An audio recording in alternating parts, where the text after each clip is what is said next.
The thing about betrayal is that it doesn't knock, it lets itself in, sits down at your table, and waits for you to notice what's missing.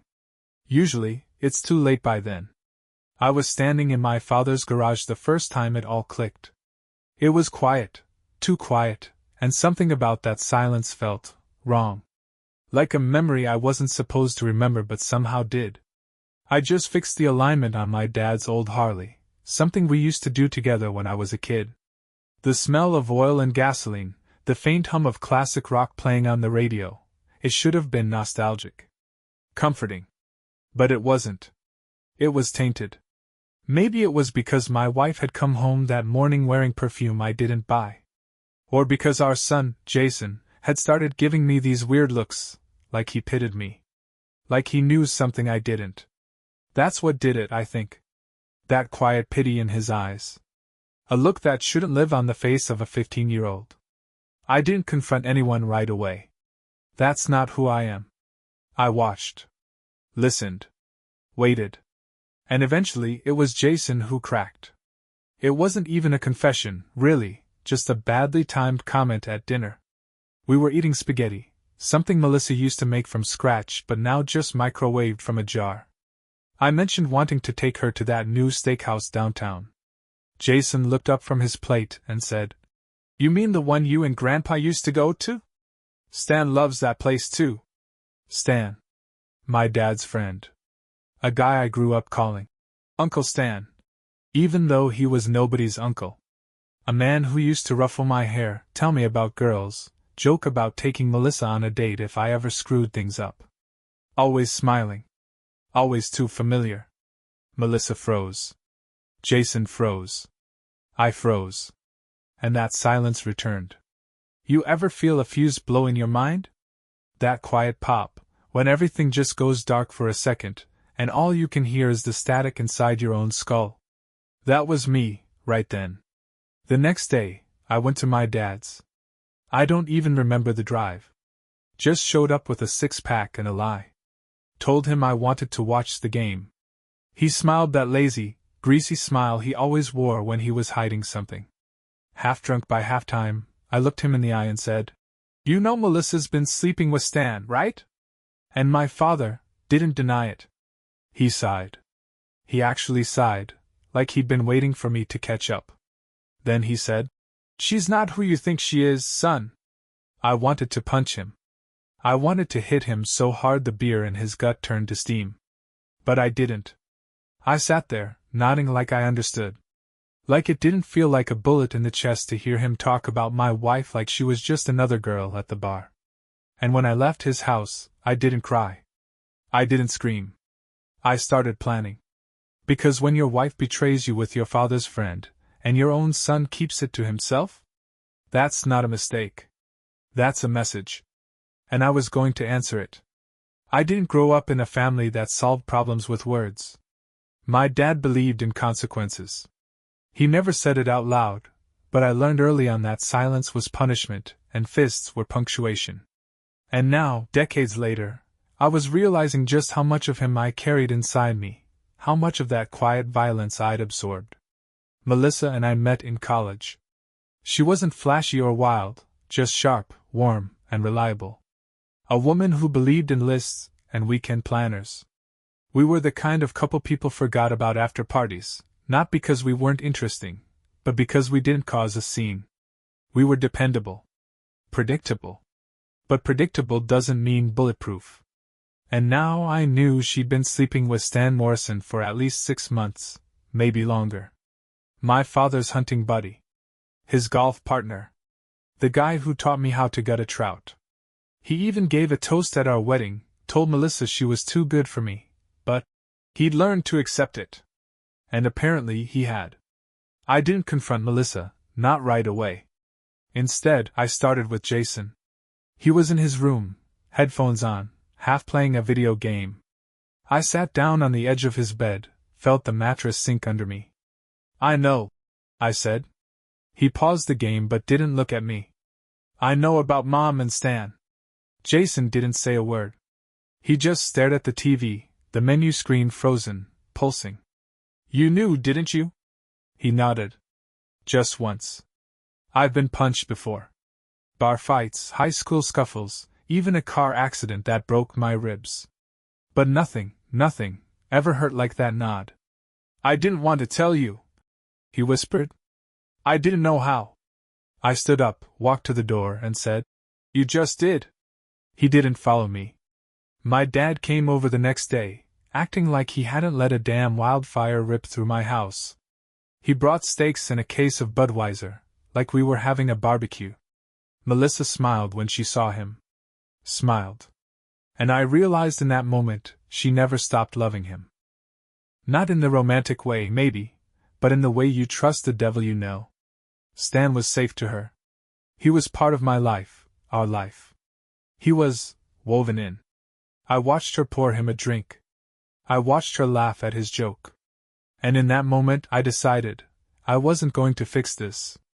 I wasn't going to sit through therapy or pretend this was just a bump in the road.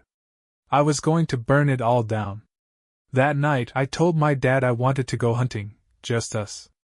I told him I missed our old trips. He bought it instantly. Said he still had the rifles cleaned and ready. I smiled, knowing that this was step one. I wasn't going to kill him. I'm not that man. But I was going to make him pay. You ever heard a man cry through a confession he didn't know he was giving? That's the plan. And as for Melissa? She was going to find out what it means to lose control. Because betrayal isn't just a wound. It's an inheritance. One I plan to return with interest. Want me to continue with parts 3 and 4? We drove out to a cabin my dad used to rent every fall. Nothing special, just a shack with no Wi-Fi, bad plumbing, and enough mold to give a guy asthma. But it was isolated. Remote enough that no one would hear anything they weren't supposed to. That was important. The plan wasn't to hurt him. Not physically. But I wanted him to feel it. I wanted him to sit in the middle of the wreckage he helped build and finally realize, that it wasn't a joke. That there were consequences. We didn't speak much on the drive. He put on some old Creedence tape and hummed along, drumming on the steering wheel like nothing had changed. Like my marriage wasn't rotting from the inside because of him and his friend. Like he hadn't watched me build a life with Melissa and still decided it was okay to turn a blind eye, or worse, be a part of it. When we got to the cabin, I unloaded the gear while he grabbed the beer. We sat on the porch, watching the woods go black with sunset. He talked about hunting trips from when I was a kid, like it was some kind of golden era. He remembered every detail. I barely remembered any of it. I waited until the second beer was gone before I said it. I know about Melissa. He didn't pretend not to hear me. Just looked down at his boots and let out this sigh, like I'd finally let him off the hook. It wasn't supposed to be like that, he muttered.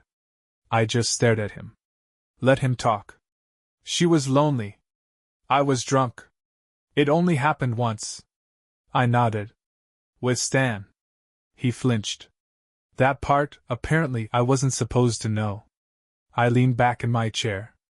Jason told me. Slipped up at dinner. Funny thing is, I think he was more scared of you than of me. That stung him. I could see it in his jaw, the way he clenched it like he wanted to argue. But he didn't. You should have told me, I said. He looked at me then. Really looked. And what would that have done? You'd have burned it all down. I smiled. Yeah. Exactly. We sat in silence after that. No words. No apologies. Just two men too damaged to say the right thing. He went to bed early. I stayed up drinking, staring into the dark trees, imagining what else I didn't know. Because if Melissa could sleep with Stan, if my dad could cover for him, what other rot was hiding under the floorboards of my life? When I came home from the cabin, Melissa was in the kitchen, barefoot, pouring wine like nothing had changed. Like I hadn't just had to spoon-feed a confession out of my own father. She looked up at me with those tired eyes. The same eyes that used to light up when I walked through the door. Now they just looked resigned. Like she'd already decided how the story would end, and was just waiting for me to catch up. I know about Stan, I said flat. No emotion left in me. Just ashes. She didn't cry. Didn't beg. Didn't even look surprised. Instead, she said, "Do you want the truth or do you want to feel right?" That sentence. That's the kind of line people remember. Like something you'd hear in a bad movie, but somehow worse because she meant it. I asked her how long it had been going on. She said it started the night of my cousin's funeral, when I left her at the bar and went home early. She said she was drunk. Said Stan drove her home and stayed to make sure she was okay. I laughed. I didn't even mean to. It just came out. One of those ugly, humorless laughs that sounds more like a cough. She said it happened twice after that. Then it stopped. And then it started again. Said she tried to fight it, but Stan made her feel seen. Whatever the hell that meant. He listens, she said. So do I. I snapped. No, she replied. You fix. You analyze. You make everything about solutions. Stan, he just let me be. I could have slapped the wall. I could have punched a hole in it. Instead, I asked the one question I still didn't want the answer to. Did Jason know? She nodded, eyes softening. He saw a message once. I made him promise not to tell you. I told him it was nothing. So now I was the villain. The man everyone tiptoed around. The fool who was too logical to understand his wife needed someone else to feel alive. I packed a bag that night. Not because I was leaving for good, but because I needed distance before I did something I'd regret. I slept in my truck, parked outside a Walgreens. In the morning, I texted my dad. We need to finish this. He replied with one word. Agreed. And just like that, I knew the second half of this story was going to be uglier than the first. Want me to continue with parts 5 and 6? The funny thing about revenge is how quiet it is when it starts. People expect rage, yelling, dramatic declarations. But for me, it started with an email. It was a short one. To stan.morrison@waltonsecurity.com. Subject: thought you should know. Attachment: one high-definition photo of Stan and Melissa kissing outside a motel, sent from an anonymous account I had made using a burner laptop. I didn't need to write anything in the body. The image did all the talking. It wasn't blackmail. It wasn't even a threat. It was just an introduction. An opening note in the symphony of collapse. Stan was married, you see.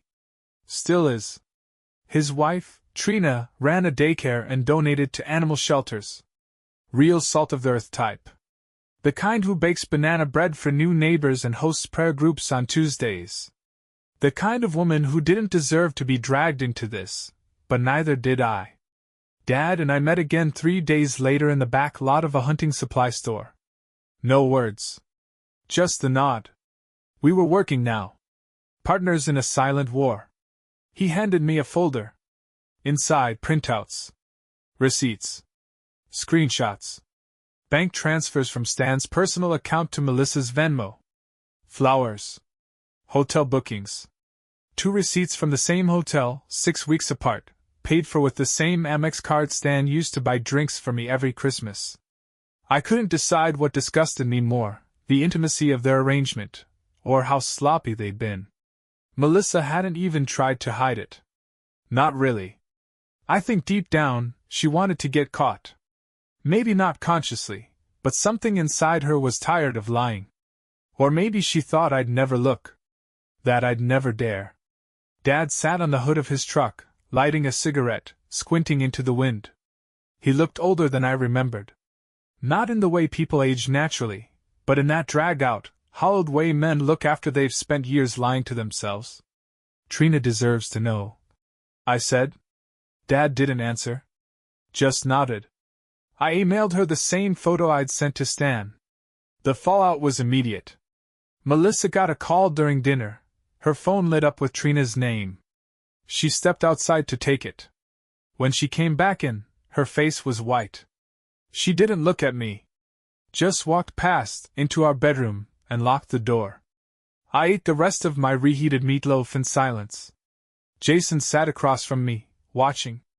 I could feel the question sitting on his tongue, heavy like lead. You okay? He asked, finally. I didn't lie. I didn't say yes. I just said, I'm not sure yet. That night I slept in the garage. Not because I had to, but because I wanted to remember what it felt like to be alone with the truth. A few weeks passed. Stan's wife left him. Kicked him out, changed the locks, told everyone at church why. I didn't feel joy when I found out. Just gravity. Like something heavy inside me had finally dropped. Melissa moved through the house like a ghost. She barely spoke to me. Barely looked at Jason. Our daughter Emily, just 12, noticed. She asked why Mom was so sad. I told her sometimes adults make mistakes. Big ones. Melissa didn't fight for us. She didn't ask me to stay. She just disappeared in slow motion. Like someone sinking into water without struggle. One night I found her sitting on the bathroom floor, back against the wall, mascara smeared. She wasn't crying. Just staring at the tiles like they had answers. I didn't mean for this to happen, she said. I didn't respond. Because it did happen. That's the only part that matters. She kept going. Maybe more to herself than to me. He told me you didn't really love me. That you only stayed for the kids. That you were bored. I could have screamed. I could have laughed. Instead, I said, and you believed him. She looked up at me finally. I wanted to. That part hit hardest. She wanted to believe I didn't love her, because then her guilt had a door to walk through. It made her feel like the victim. It reminded me of how my dad used to talk about his affairs, how the other women understood him better. How my mom wasn't easy to live with. As if their betrayal wasn't a choice but a consequence. Maybe it runs in families. That need to rewrite reality in order to survive it. Later that week, I went back to the cabin. Alone this time. I needed space. And clarity. The place was dusty, smelled like damp pine and ash. I started a fire, sat by it with a bottle of cheap bourbon, and tried to figure out what was left of me.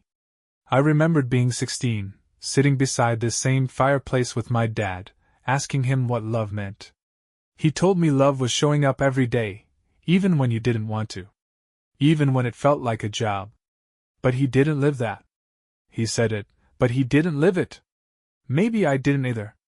I sat there most of the night, trying to trace back the exact moment things started dying between me and Melissa. Not the affair, but the before. The slow erosion. The glances that turned into stares. The nights we stopped touching. The mornings she drank her coffee without asking about my day. I remembered once waking up at 2 a.m. to find her on the patio, just staring out at the trees. When I asked if she was okay, she smiled and said, I don't know who I am anymore. And I didn't know what to say. I still don't. In the days that followed, we lived like shadows in the same house. Jason barely spoke to her. Emily kept trying to make us laugh at dinner. Sometimes she succeeded, and that made everything worse. Then Melissa told me she was moving out. No dramatic scene. No begging. Just a calendar invite and a rental truck. I helped her carry boxes. We didn't talk much. Just worked. Like coworkers at the end of a failed startup. She packed her books, her clothes, her framed photos of the kids. Left the wedding album on the shelf. Didn't even glance at it. When she was gone, I stood in the doorway of our bedroom and stared at the spot where her shoes used to be. I felt nothing. Not rage. Not sorrow. Just space. Like the house could finally breathe again. But the story wasn't over. Because Stan still had a job. Still walked around like nothing happened. And my dad, my father, had yet to face his reckoning. Because the worst betrayal wasn't Melissa's body. It was his silence.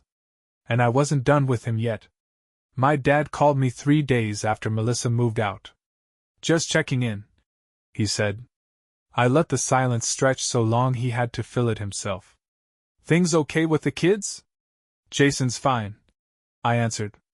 Emily's pretending everything's normal. And you? I'm remembering, I said. A lot of things. He didn't ask what I meant. He knew.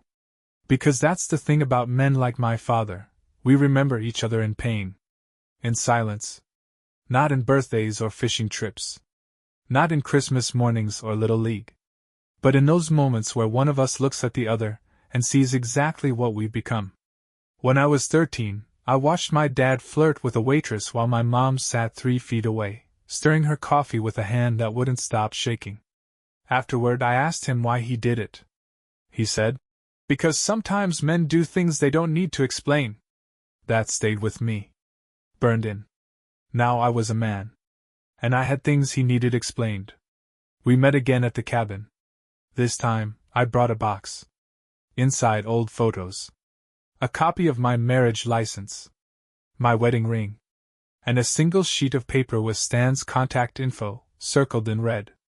I dropped it on the table in front of him.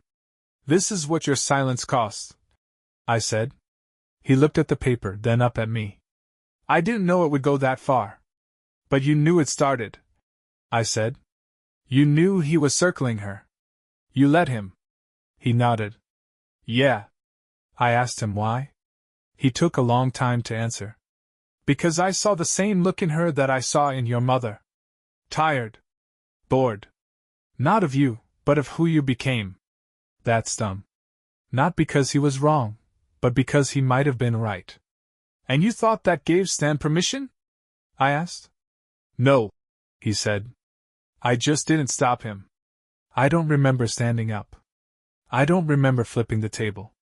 But I remember his voice when he said calmly, "You're not me, son. Don't become me now." And that's when I realized something that nearly broke me. I already had. You ever sit in your car outside your own house and wonder who's in there living your life? That's what it felt like. Coming home after talking to my father, if you could call it talking, and seeing Jason playing Xbox on the couch, Emily doing homework on the floor. Like I was stepping into a memory someone else was trying to keep alive. They didn't know what I'd decided. They didn't know I'd quit my job. Didn't know I'd sold my gun. Didn't know I was planning to leave. I didn't want to run away. I wanted to start over. Somewhere quieter. Somewhere I could figure out who I was without Melissa, without my dad's voice in my head, without the guilt I wore like a second skin. But then Emily looked up from her math book and said, "Dad, what's it like when you stop loving someone?" I froze. "Who said I stopped loving someone?" I asked, trying to smile. "I don't know," she said. "Just, you don't look like you used to." That's the part that broke me. Not the affair. Not my father. Not even Melissa's lies. It was hearing, in a 12-year-old's voice, that I'd changed, and not for the better. So I didn't leave. Not that night. Not the next. Instead, I started waking up early. Making breakfast. Taking walks. Cutting the grass even though it didn't need it.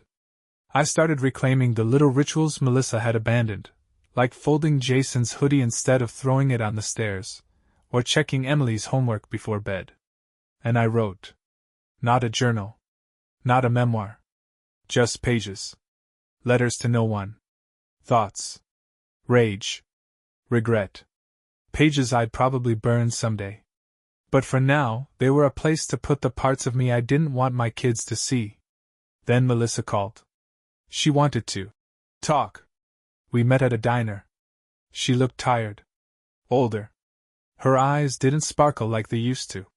She ordered tea and didn't drink it. "I saw Stan," she said. I nodded. "He wants to fix things," she added. I didn't say anything. I told him no. Still, I stayed quiet. "Because he doesn't love me," she said. "He just liked what I gave him." I looked at her, really looked. "And what did you give him?" I asked. "A version of me I didn't have to explain." That was honest. I'll give her that. And maybe I'd loved a version of her, too. The one who still smiled with both sides of her face. The one who used to sing along to the radio in the car. The one who looked at me like I mattered. But maybe she'd stopped being that person long before Stan came around. And maybe I had, too. When we left the diner, I didn't hug her. I didn't even shake her hand. But I did say thank you. Not because I forgave her. but because I needed to hear the truth, and she finally gave it to me. Some people think forgiveness is this warm feeling, a choice to rise above. But sometimes forgiveness is just the moment you stop needing revenge. After that last talk with Melissa, I didn't feel lighter. I didn't feel healed. I felt emptied out, like someone had taken a shovel to my chest and just kept digging until nothing was left but bone. I didn't respond to Stan's texts. He sent 3 over the next 2 weeks.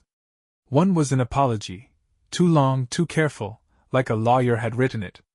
One was just a single line, "I never meant to hurt you." And the third said he wanted to meet and explain himself in person. I blocked his number after that. You don't owe your demons a conversation. My dad called again too. Left a voicemail saying he was thinking about visiting Jason's next football game. Said he missed the family. I deleted the message without listening to the end. You don't rebuild a house by planting new flowers. You tear out the rot first. And my father, he was the rot. Jason asked about him a few times. Not directly. Just little comments. Grandpa used to make chili for the game. Or, did Grandpa ever teach you to fish with live bait? I'd nod. Say yeah or, sometimes. But I never offered more. I didn't want to teach my son the same silence that raised me. One night we were doing dishes, Jason drying, me rinsing, and he asked, "Are you ever going to forgive her?" I didn't know what to say. He was old enough to ask that. Old enough to see things now for what they were. And young enough to still believe in things like healing. "I don't know," I said. "But I'm not angry every day anymore." He nodded. That's something. That night, I sat in bed and realized something that scared me more than losing Melissa. I wasn't sure I ever really knew her. I knew the woman I married. I knew the mother of my kids. I even knew the version of her that broke my heart. But the real her? The quiet fears, the doubts, the loneliness she wrapped in polite smiles, I never asked about those. Maybe I didn't want to know. And maybe she never wanted me to. That's the thing about long marriages. You don't fall out of love in a moment. You fall out slowly, without even noticing. Like water boiling, one quiet bubble at a time. 6 months later, I got a letter in the mail. Handwritten. Slanted cursive. From my dad. No return address. He said he was selling the cabin. Said it didn't feel like his place anymore. Said he was sorry, not just for what he did, but for what he taught me by not saying anything when it mattered. He ended it with, "I wasn't brave enough to protect you from my friends. But I hope you're brave enough to protect your kids from becoming me." I didn't cry. But I kept the letter. I didn't reply. But I reread it, once. Emily's birthday came around in spring. She asked if her mom could come to the party. I told her yes. Not because I wanted Melissa back, but because I wanted Emily to see her parents could still stand in the same room without turning it into a war zone. Melissa brought a gift and a soft voice. She hugged Emily and handed me a slice of cake. She didn't stay long. But before she left, she touched my shoulder and whispered, "Thank you?" I didn't say anything. After the party, I took Jason out back, just the two of us. We threw a football until it got too dark to see. He asked if we could visit the cabin again sometime. I said no. But I'd teach him how to fish anyway. Somewhere new. Somewhere clean. Somewhere the ghosts wouldn't recognize us. Melissa cheated, yes. The father's silence was worse. The son knew everything, the most painful. I didn't kill anyone. I didn't ruin anyone's life. I just learned to live with the fact that things will never be the same again. Because betrayal is not an event. It is a consequence. A chain of broken moments that we all saw and did nothing about. But my son will never be me. And my father is the last thing I will pass on. If you want, I can document this story or help you make it into something more, a series, a book, a monologue.